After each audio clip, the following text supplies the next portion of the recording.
Hello everybody, I've got another Donkey Kong on the bench. This one has kind of jail bars, you know, it's like the sprites walk behind things, and then we've got random sprites sitting up on the screen where they're not supposed to be. So we've definitely got some kind of problem here. Usually when things roll behind a black spot on the screen, I think of the 283s on the video board.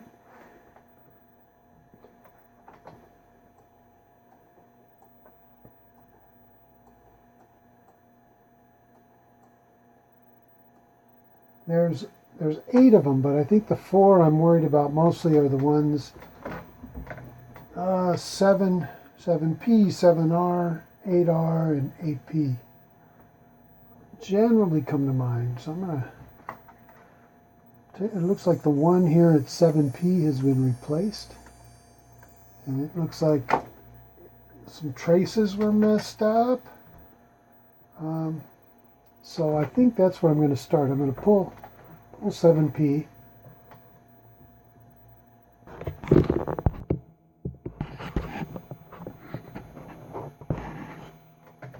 I'm going to pull 7P, and then it looks like there's two traces that have been pulled up off the board, and they go under this 020. So actually one comes from this leg here, and it goes back to the 283, and the other one is just loose, and it goes,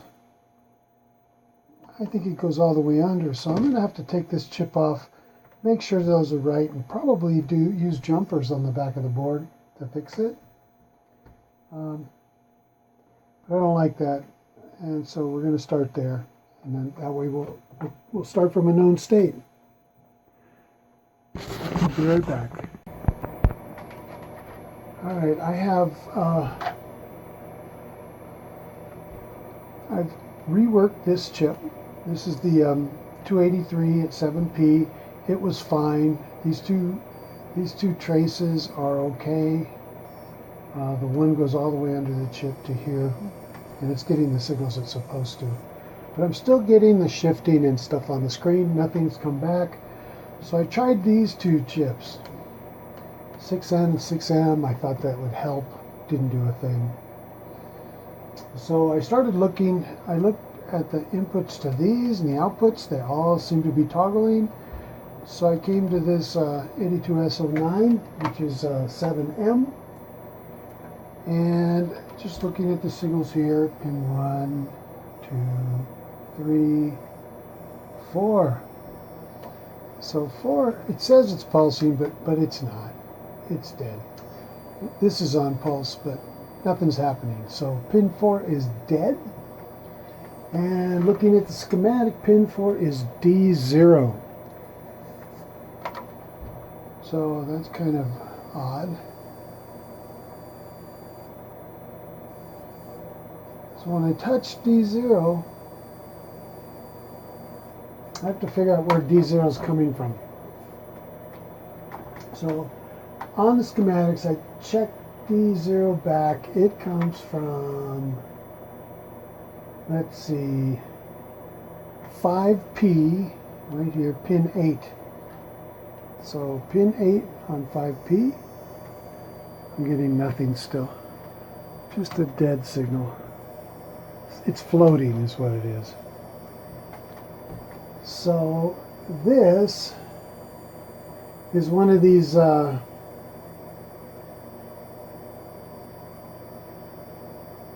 I'm not sure what you call an LSO30, but anyway, it's got a bunch of inputs. Starts pin 1 through 7 are all inputs, and they're all clocks. 1, 2, 3, 4, 5, 6, and 7 is ground. So 1 through 6, and then pin 11. 7, 8, 9, 10, 11. And they're all pulsing. Even 12 is another input, and it's getting a slight pulse. Not very much. But the output is pin 7. So I believe that if this is a bad chip, So I'm going to replace that and then we'll see what we get.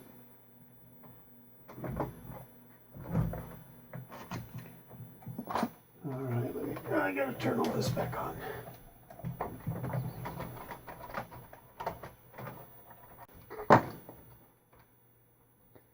All right.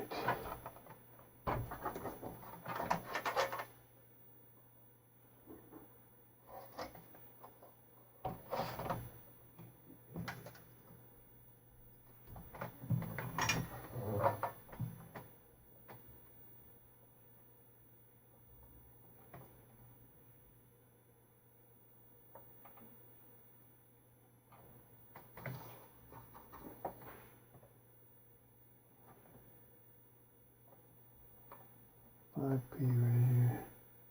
This board has been giving me fits trying to pull chips off it. It wants to pull up traces and stuff. That's what happened here. There were traces that were pulled. I pulled these two chips and replaced them, and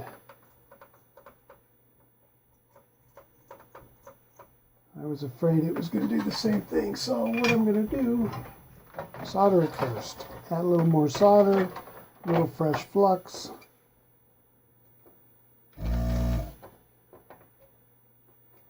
Hopefully the old solder will let go.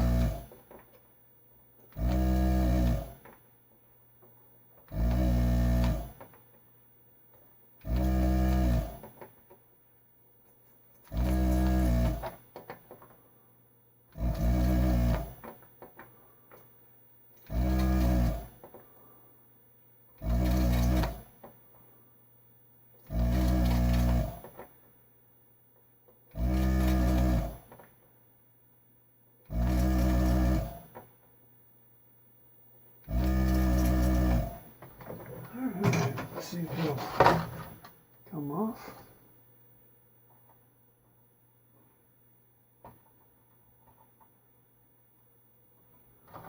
No.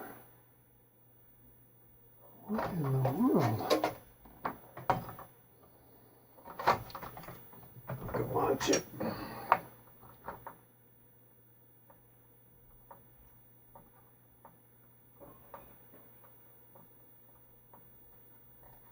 Okay.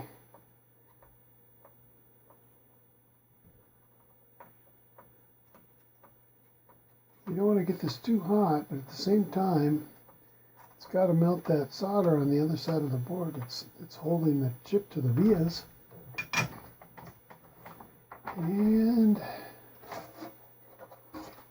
double check that this, yeah, it's got good suction.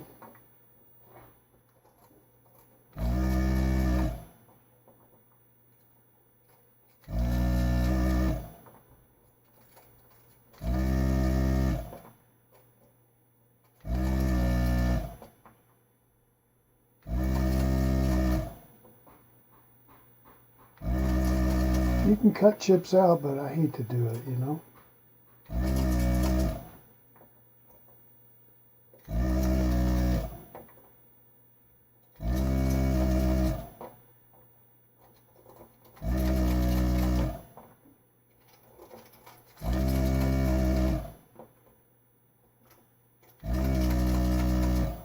I can feel them kind of loosening up a bit.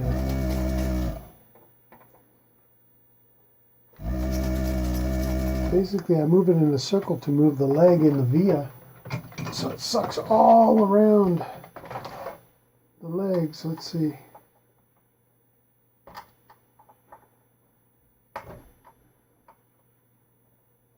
Huh.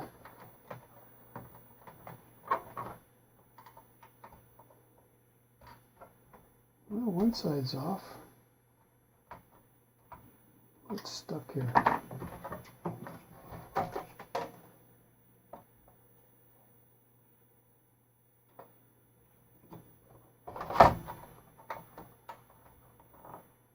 Well, it feels like it's loose. Oh, it is.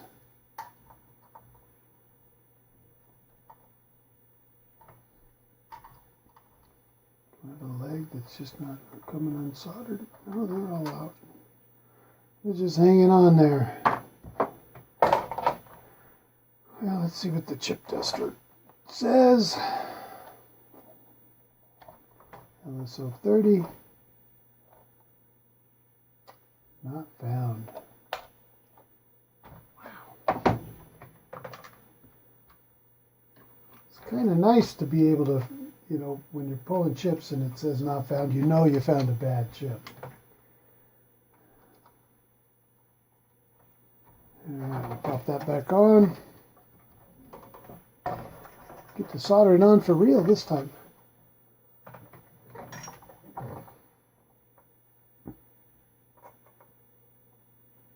I don't use sockets very often, except on things like CPUs.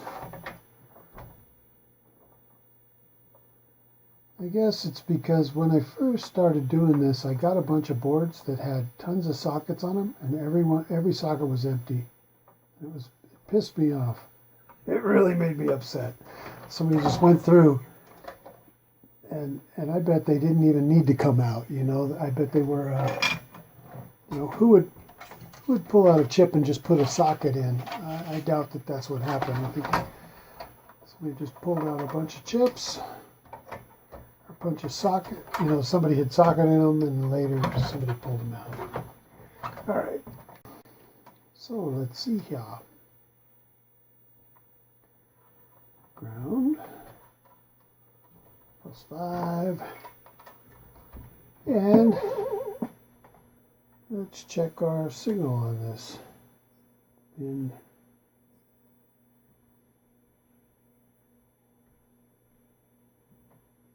What do I got going on here? Oh, I put the chip in backwards. Wow. Okay. Well, that's not good. That's what I get for talking so long. I'm lucky the magic smoke didn't come out, but I'm not going to use that chip now. We'll get another one. We will use a different one. Okay, so we've put in the new chip here, and we're ready to test the signal on pin 8. Pin 8 now has a pulse, and we also, the ladders were wrong, or the ladder, what do they call them? The ladders were wrong, and that was because there were two 3Ps in here for some reason. So I burned a new 3N and put that in, and then let's take a look. All right, so the girders were all wrong. So 3N had changed. I'll show you the girders. They looked like this before.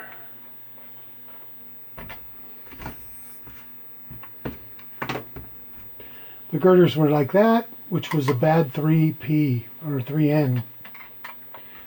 It was actually two 3Ps there, so we put that in there. And and the LS30 at 5P, the output was bad, which was D0 to the LM, or to the 9314 or the 82S09 RAM. And it's brought it all back. So we got another working video board. It's amazing how many different things can go wrong to screw up these little boards, or screw up these the graphics on the video board. I guess just about anything can do it. Well, another one in the books. Thank you all for joining. We'll catch you on the next one.